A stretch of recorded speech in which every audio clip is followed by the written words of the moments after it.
Assalamualaikum warahmatullahi wabarakatuh. Nama saya Nuzulaika binti Muhammad Nazri, nombor matrik 053958. Hari ini saya nak menceritakan tentang fi tawakal. Seperti kalian sudah tahu, tawakal ini maksudnya kita melakukan sesuatu, kita bersungguh-sungguh lalu kita berserah diri pada Allah. Jadi yang pertama saya nak beritahu tentang surah Ibrahim, iaitu ayat yang ke-12. Qala Allah Ta'ala wa 'alallahi falyatawakkalul mutawakkilun. Maksudnya dan hanya kepada Allah sahaja hendaklah orang-orang yang bertawakal itu berserah diri. Maksudnya kat sini hanya kepada Allah sajalah kita harus berserah diri, bukan pada benda lain melainkan Allah. Yang kedua surah Al-Maidah, iaitu ayat yang ke-23. Wa 'alallahi fatawakkalu in kuntum mu'minin. Dan maksudnya hanya kepada Allah adalah kamu tawakal jika kamu benar-benar orang yang beriman. Maksudnya kat sini jika kamu orang yang benar-benar iman, jadi pada Allah sajalah yang patut kita sebagai orang Islam yang tawakal. Kalau iman itu terpesong kan ada sometimes orang akidah dia terpesong, iman terpesong, jadi dia lebih percaya pada benda lain untuk berserah diri, bukan pada Allah. Macam tu. Jadi yang ketiga surah Al-Imran, ayat yang ke-159, itu innallaha yuhibbul mutawakkilin. Maksudnya sebenarnya Allah menyukai orang-orang yang bertawakal. Maksudnya Allah tu suka kalau kita berserah diri pada dia, sebab kita sebagai umat Islam kan harus berserah diri pada Allah, kan dia Allah suka tu. Jadi Allah suka kalau kita ni berserah diri pada dia. Sepatutnya kita berserah diri pada dia je, bukan benda lain. Maksudnya menunjukkan kita ni beriman lah. Kita ni beriman pada Allah yang satu. Yang keempat surah At-Talaq, ayat ketiga, iaitu wa man yatawakkal 'alallahi fahuwa hasbuhu. Maksudnya sesiapa bersarah diri pada Allah, maka Allah cukuplah baginya untuk menolong dan menyelamatkannya. Maksudnya jika kita sesuatu berserah diri pada Allah saja, jadi Allah akan macam tolong kita, selamat kita, macam sebab kita serah diri bulat-bulat, macam sesuatu kita serah diri pada Allah, kan jadi Allah akan tolong kita, selamat kita dan bagi rezeki yang melimpah ruah kepada kita. Seterusnya surah Al-Ankabut, yang ke-17, iaitu innal ladzina ta'buduna min dunillahi lam yamlikuna lakum rizqan fabtaghu indallahi rizqa. Maksud sesungguhnya apa yang kamu sembah selain Allah itu adalah berhala dan kamu membuat dusta. Sesungguhnya yang kamu sembah selain Allah itu tidak mampu memberikan rezeki kepadamu, maka minta rezeki itu di sisi Allah. Maksudnya dekat sini, kalau kamu tu sembah serah diri pada Allah selain daripada Allah, iaitu berhala, maka kamu telah membuat dusta, maksudnya telah mensyirikkan Allah. Jadi kalau kamu macam sembah pada Allah, serah diri pada Allah, maksudnya rezeki kita akan datang kepadamu. Maksudnya rezeki kita akan datang melimpah ruah lah, macam tu, sebab kamu serah diri pada Allah, bukan benda lain, macam tu.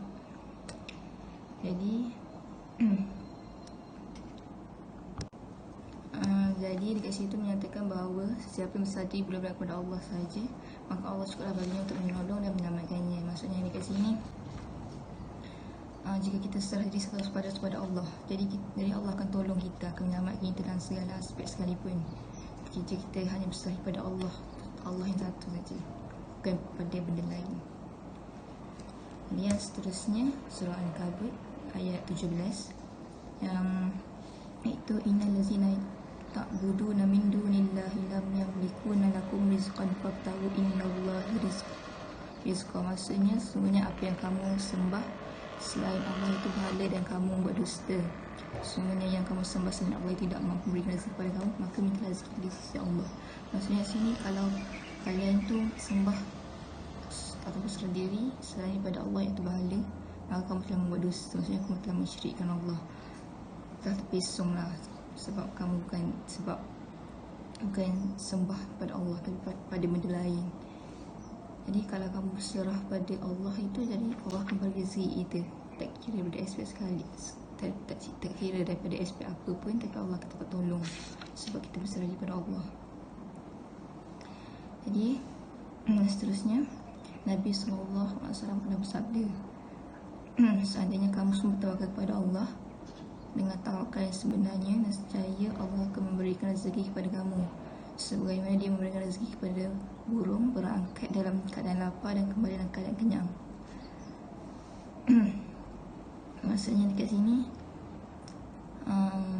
jika kita bertawakal kepada Allah, maka Allah akan berikan rezeki kepada kita, melimpah ruah rezeki, tak kira daripada aspek apa pun. Seperti saya dah cakap tadi kan,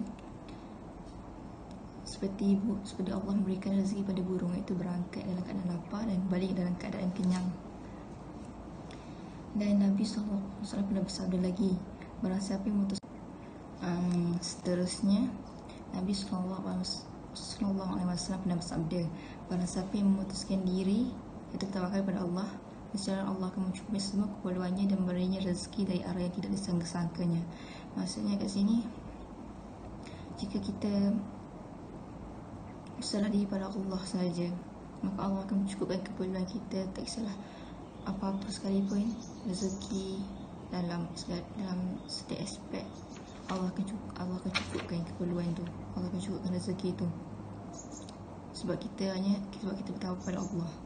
Sebab Allah adalah kata pemberi rezeki kepada kita, tak kira dalam aspek apa pun, Allah akan beri rezeki kepada kita.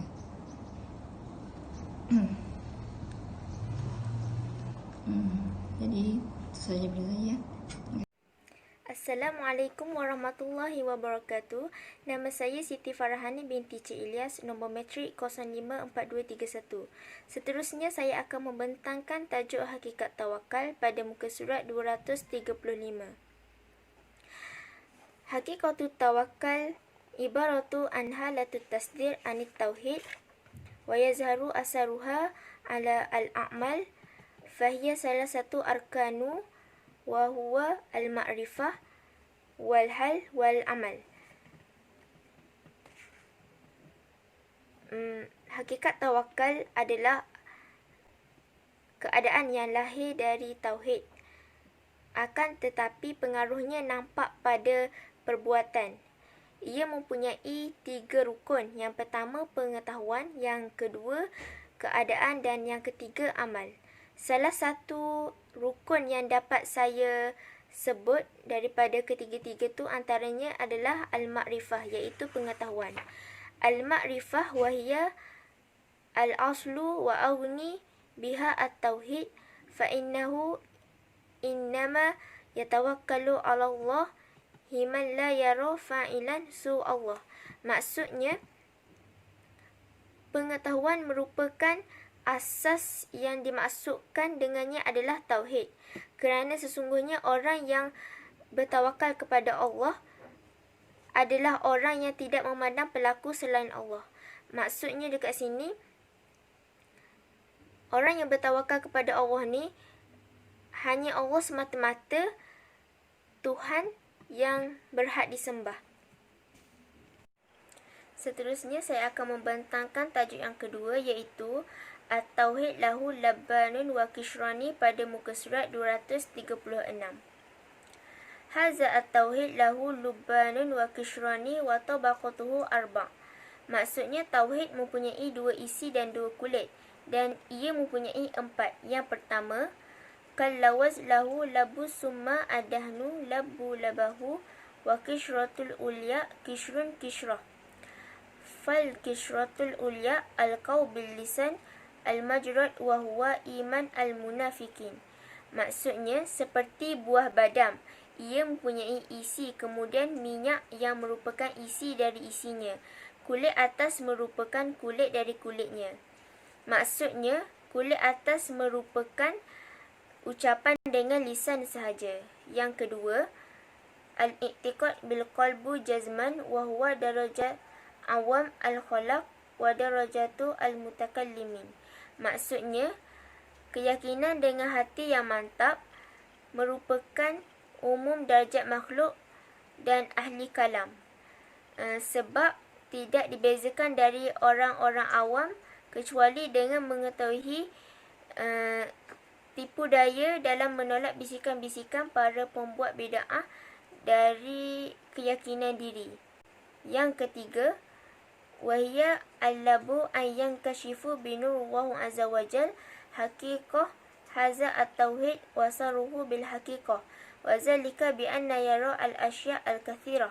Maksudnya isi, yakni tersingkapnya hakikat tauhid ini dan rahsianya dengan cahaya Allah SWT dengan sebenarnya, dan itu diperolehi dengan memandang bahawa segala sesuatu sebagai berasal dari satu sumber. Maksudnya dengan mengetahui sebab-sebab dan bagaimana bentuk hubungan dan hubungannya antara rantai pertama sebab dengan sebab dari segala sebab. Yang keempat, wahuwa labu al-labu an la yara fil wujudi illa wahidan aw ya'lamu an al-mawjud bil haqiqat wahid. Maksudnya isinya isi, yakni ia tidak melihat dalam wujud ini kecuali yang satu, iaitu al-wahid, dan mengetahui bahawa yang wujud hakikat adalah satu. Maksudnya kenyataan hanya ada di mata orang yang pandangannya berpecah-pecah, seperti orang yang memandang manusia, misalnya dari kakinya, kemudian dengan tangan, kemudian wajah, kemudian kepala, sehingga dia dikuasai olehnya. Wabarakatuh. Nama saya Dahlia Darwishah binti Muhammad Sukri. Nombor matrik 054337. Tajuk saya ialah At-Tawakkal Yastadi'i Tauhidul Fi'al. Tawakal membawa kepada tauhidnya perbuatan. Hakikat tawakal membawa kepada tauhid perbuatan, tapi tidak membawa kepada fana dalam tauhid zat. Orang yang bertawakal, dia boleh untuk memandang banyak sebab dan menyebabkannya, tetapi dia lebih menyaksikan kepada hubungan silsilah yang berlaku disebabkannya. Contohnya seperti seekor semut yang melihat garis hitam di atas putih yang dihasilkan oleh garisan pen.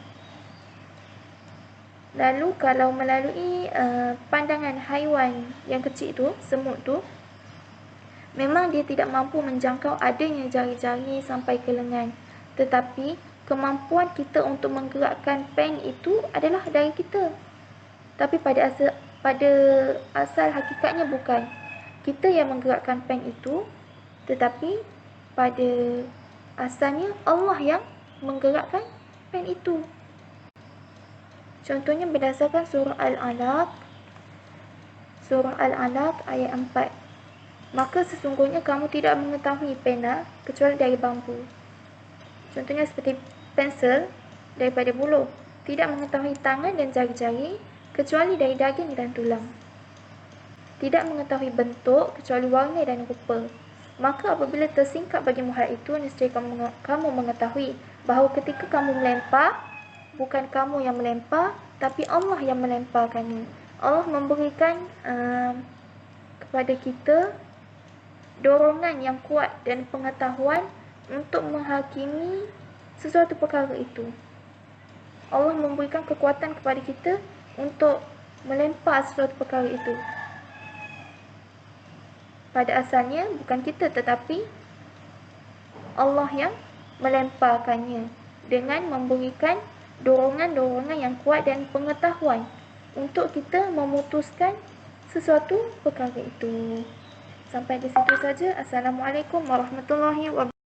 Bismillahirrahmanirrahim. Nama saya Nur Ain Nazatul Balqis binti Muhammad Syafruddin. Nombor matrik 054282. Kaifa tusiru halatun tawakkal la litafid al-iman bitauhid al-fi'lu wazzat fi isaratin halatun tawakkal hatta yudafun ilahi al-iman birahmatin wal wal hikmah.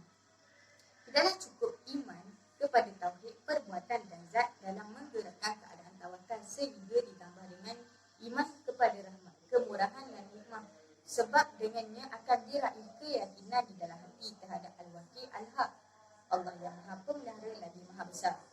Yakni kamu meyakini dengan mantap atau tersingkap bagimu dengan pandangan batin bahawa Allah SWT menciptakan Semua makhluk menciptakannya berdasarkan akal yang paling berakal di antara mereka, bahkan yang paling sempurna yang terbayang tentang keadaan akal. Mereka menyaksikan semua itu sebagai keadilan murni, tidak ada kezaliman di dalamnya. Kebenaran yang murni, tiada kekurangan di dalamnya. Halaman rumah yang sempurna, tiada bangunan di dalamnya dan tidak ada perbezaan. Bahkan setiap yang mereka pandang kurang, maka diikat dengan kesempurnaan lain yang lebih agung daripadanya. Apa yang mereka anggap bahaya di bawahnya, ada kemanfaatan yang lebih utama daripadanya. Tidak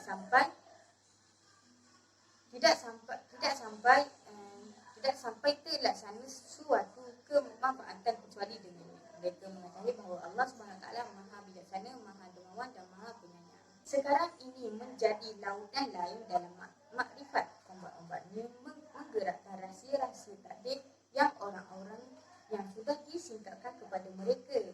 Tapi rahsia menolak untuk menyembuhkannya. Kebanyakan orang bingung dalam hal ini, namun tidak dapat memikirkannya kecuali orang-orang yang berilmu. 3. Al-Ruknu Sani wa minahu an ta'kul imaratan ilallah azza wa jalla wa yasifu bil qaliba wa ta'minu bil tawfaidah ilaihi nafsuka wa la tulafid ilaihi ghairallah asal. Rukun kedua, keadaan tawakal. Artinya, kamu memasrahkan urusanmu kepada Allah SWT. Hatimu percaya penuh kepadanya dan tidak menoleh kepada selainnya sama sekali. Perubahanmu seperti orang yang memasrahkan perkaranya di dalam majlis hakim kerana dia mengetahui bahawa hakim tersebut adalah orang yang paling adil terhadapnya, yang paling kuat dalam menyikapkan kebatilan, paling mengenalnya dan paling gigih dalam mengatasi persoalannya. 3. La'allamahu bi'anna wakilahu hasabul wa kafi fi radahu wa annahu la yukawwamahu ghairahu. Dia mengetahui secara yakin bahawa yang dijadikan sandarannya sudah mencukupi dalam memenuhi tujuannya, maka keadilannya tidak ada yang menggugulinya. Barang siapa yang pengetahuannya telah benar bahawa rezeki, ajar, penciptaan dan urusan di tangan Allah SWT, dia isyak dengannya, tiada sekutu baginya, bahawa wujud, hikmah dan rahmatnya tiada batasnya, serta wujudnya tidak diliputi kasih sayang oleh yang lainnya, maka hatinya tergantung kepadanya dengan pasti.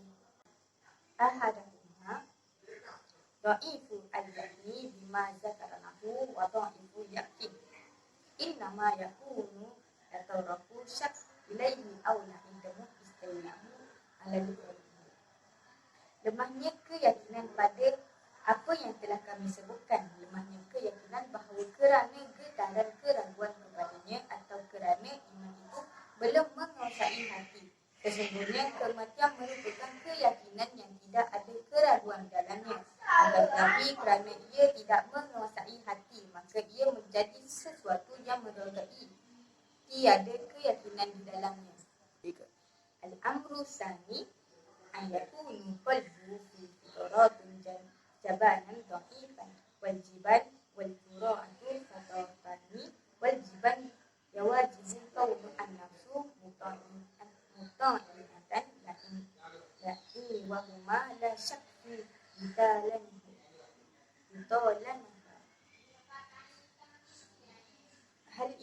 Hal itu kerana lemahnya jiwa dan menurut sangkaan, sebagaimana seseorang tidak mustahil memiliki keraguan walaupun lemah, maka demikian pula dia tidak mustahil untuk menghasilkan keyakinan pada tauhid sekiranya tidak disibukkan oleh keraguan.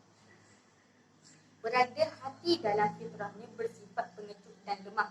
Sifat pengecut dan berani merupakan dua fitrah. Sifat pengecut mewajibkan jiwa tutup pada dugaan-dugaan yang batil sehingga seseorang kadang-kadang takut untuk bermalam dengan mayat dalam satu tilam atau dalam satu rumah. Padahal dia mengetahui secara pasti bahawa sesungguhnya Allah SWT tidak akan menghidupkannya. Wa makna wa ma'a zalika firari qalbu ilal asbab.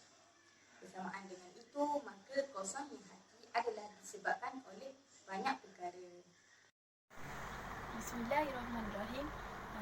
saya Nur Izzulia Alwi Kemutan, nombor metrik 054121. Hari ini saya akan membentangkan tajuk tawakal, iaitu di bahagian darjat tawakal. Muka surat 241. Iza araftu an atawakkal ibaratu an halatil qalbi fi siqah bil wakil al-haq wa qata'u al-iltifati ila ghairihi fa'lamu anna fihi thalatha darajah. Maksud dia, apabila kamu telah mengetahui bahawa tawakal adalah keyakinan hati terhadap al-wakil al-haq, Allah yang maha memelihara lagi maha benar dan tidak menoleh kepada lainnya, maka ketahuilah kamu bahawa di dalamnya terdapat 3 tahap. Ihdaha ma zakarnahu wa huwa kalsiqah bil wakil fi husumah wa ba'du i'tiqadi kama lahu fil hadayati wal qudrah wasyafaqah. Maksud dia, pertama, sebagaimana yang telah kami sebutkan, ia seperti percaya kepada hakim yang memutuskan perselisihannya setelah meyakini kesempurnaannya dalam petunjuk kekuasaan dan kasih sayang.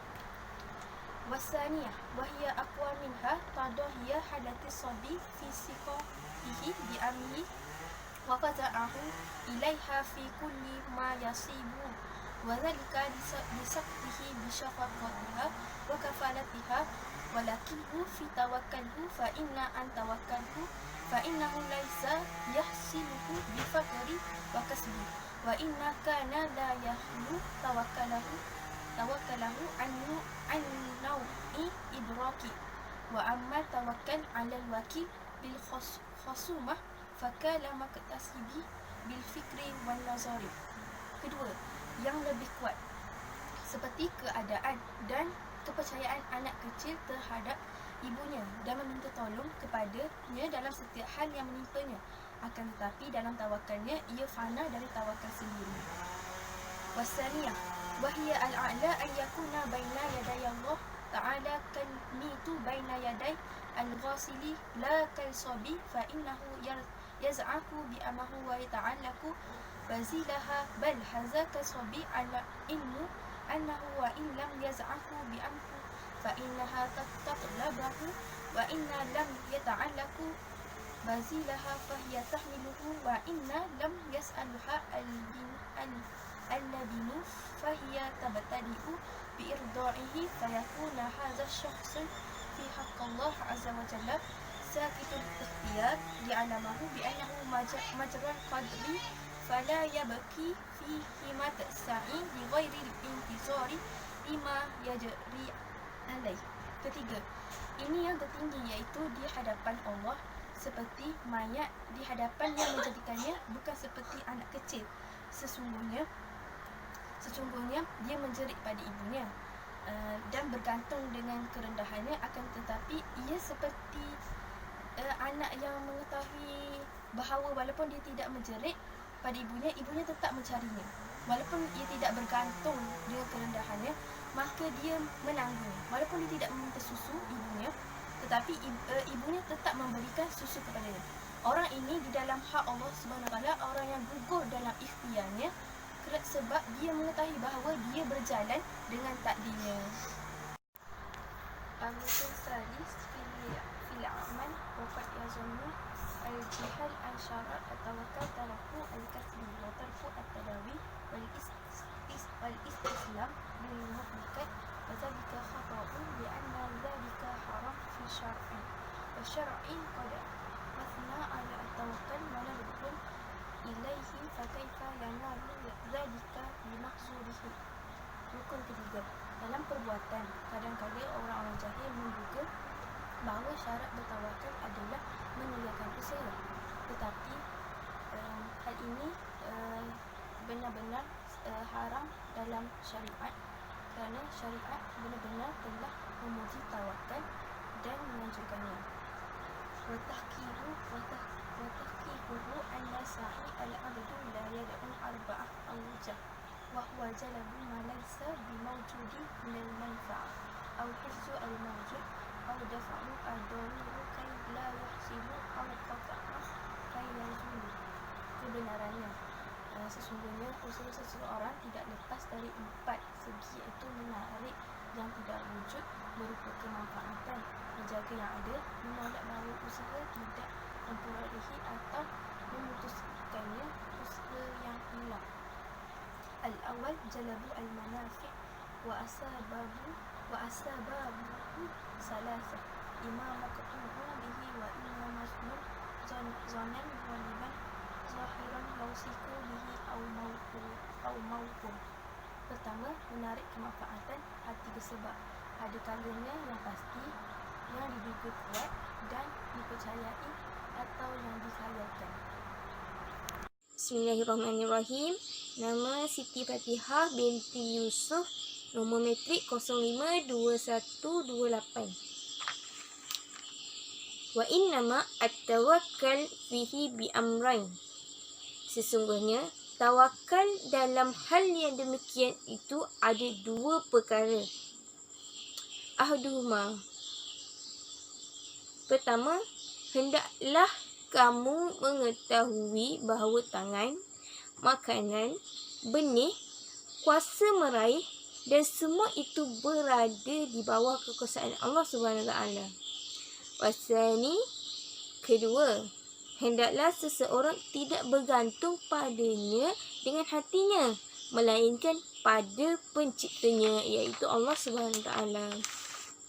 Dan ada soalan yang bertanya, bagaimana mungkin dia bergantung kepada tangan, sedangkan barangkali tiba-tiba sahaja tangan itu mengalami lumpuh pada waktu itu, atau makanan itu rosak? Jadi jawapannya adalah hal itu merupakan bukti daripada perkataanmu la haula wala quwata illa billah. Tiada daya dan usaha kecuali dengan pertolongan Allah Subhanahu Wa Taala. Usaha adalah gerakan dan kekuatan adalah kekuasaan. Apabila hal ini merupakan keadaanmu, maka kamu telah bertawakal walaupun kamu telah berusaha. Dalil atas hal itu adalah sesungguhnya Nabi SAW menyifatkan orang-orang yang bertawakal bahawa mereka tidak tinggal dalam persembunyian dan tidak menggunakan azimat. Bagaimana SAW tidak menyifatkan seseorang bahawa mereka tidak mendiami kota-kota dan tidak berusaha. Oleh kerana itu, hubungannya dengan sebab seperti hubungan antara azimat dan pengubatan dan pengawalan. Maka meninggalkan keduanya termasuklah syarat bertawakal. Alfanu As-Sani. Termasuk peraturan sebab-sebab adalah menyimpan. Orang yang bertawakal apabila mewarisi harta benda dan menyimpan selama setahun atau lebih, maka batallah tawakalnya. Apabila rela dengan makanan asas pada hari itu dan menyedekah bakinya, maka dia telah mencapai kesempurnaan bertawakal. Al-Fanu As-Thalis. Dalam menghadapi sebab-sebab yang mengancam seperti lari dari binatang buas, dari tembok yang miring iaitu tembok yang hendak roboh, luapan banjir, menolak penyakit-penyakit dengan ubat.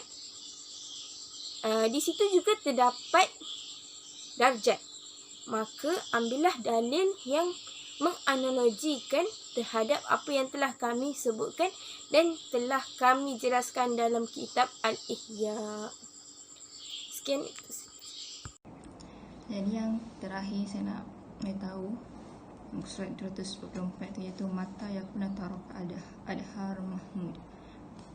Di sini saya ada ambil beberapa ayat yang iaitu a'lam an taraka adhar mahmud laman qaliba yakinahu faquya qalbuhu wa ama da'ifu allazi yadtarabu qalbuhu law lam yadharu lam yatafarrahu li ibadah fal afdalahu an yad'u tariqal mutawakkilin.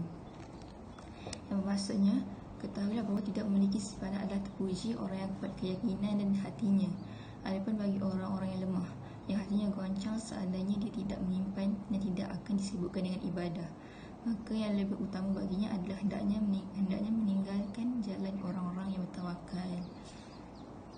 Maksudnya kat sini bahawa tidak memiliki sifat orang yang kuat keyakinan dan hatinya. Adapun bagi orang yang lemah. Maksudnya kat sini bagi orang yang lemah ni hati dia goncang, hati dia macam lemah, macam seandainya dia tidak menyimpan apa-apa dalam hati dia dan tidak sibukkan diri dia dengan ibadah. Tapi kalau orang yang kuat hatinya, maksudnya kuat keyakinannya, kuat hatinya, maksudnya dia orang selalu beribadah, yang hati dia orang tetap kental, hati dia orang tak kental. Jadi yang ayat yang kedua, waqad tantahi al-quwwah ilal an yajuzal safari fil hudaya min ghairi zad wa zalika liman yasabaru wasabaru an ta'am asbu'an wa yakan bil hashish fa in zalika la ya'uzahu ghaliban fil badiyah wa amma da'i fa iza fa'ala zalika fa huwa asa malakin nafsahu fi tahlikah. Maksudnya bahkan setiap orang mengubati sesuai dengan keadaan dan kekuatannya. Kadang-kadang kekuatan itu berpuncak sampai mampu jalan di pedalaman tanpa bekal. Itu bagi yang bersabar tidak makan selama seminggu dan rela makan hanya dengan rumput. Jadi kat sini, jika seorang itu mengubati sesuatu dengan keadaan dan kekuatannya, kadang-kadang kekuatan itu berpuncak sampai mampu jalan di pedalaman tanpa bekal. Maksudnya macam kalau kita ubat sesuatu dari kita dengan kekuatan dan kekuatan, tak kisahlah apa-apa kan. Jadi kekuatan itu boleh berpuncak. Macamnya kekuatan itu boleh lagi macam lagi kuatlah kita kan, lagi kuatlah diri kita. Sebab kalau kita membuat diri kita dulu dengan tak kisah bentuk kekuatan sekalipun. Itu macam contohnya macam kita bersabar untuk tidak makan selama seminggu dan rela makan hanya dengan rumput. Jadi ayat yang terakhir, wal qawiyyu in habsu nafsahu fi kahfi jabal laisa fihi hashish wala